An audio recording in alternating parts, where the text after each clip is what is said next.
Probinsya ng Surigao del Sur at ilang kalapit na lalawigan nakaranas pa rin ng malalakas na aftershocks matapos ang magnitude 7.4 na lindol nitong Sabado. Ang update doon sa sentro ng balita ni Jason Amisola ng PTV Davao Live. Audrey, sa datos mula sa FIVOX, nasa mahigit 1,500 na mga aftershocks ang natala matapos tumama ang magnitude 7.4 na lindol dito sa probinsya sa Surigao del Sur.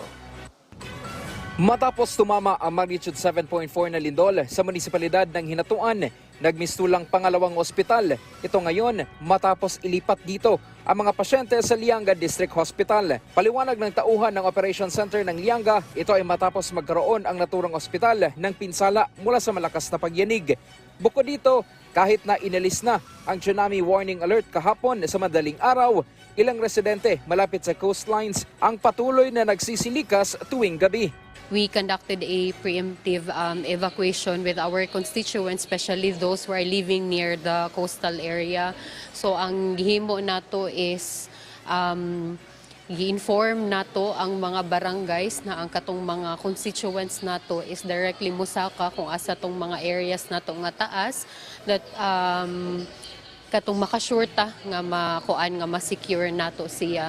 And after that, still the present time since naapay mga aftershocks, there are still damages reported, just like mga houses nato na partially damaged na because of the aftershock. Sa kanilang datos, 9 a.m. ngayong araw, umabot sa 34,270 ka mga individual o 8,570 ka mga pamilya ang apektado dahil sa lindol.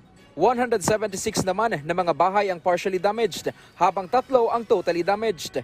Ilang mga infrastruktura rin ang nasira katulad ng isang elementary school, simbahan at ilang daanan. Kasunod nito, walang pasok ang lahat ng elementary at high school levels dahil nagpapatuloy pa ang inspeksyon ng lahat ng LGUs para sa integrity ng mga gusali.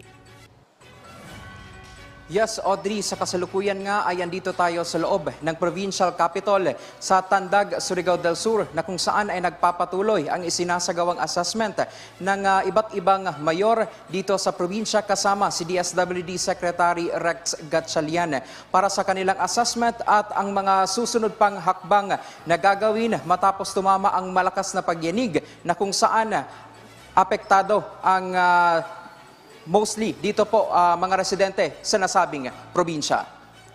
Yan na muna ang latest mula rito sa Surigao del Sur. Jason Amisola para sa Bayan.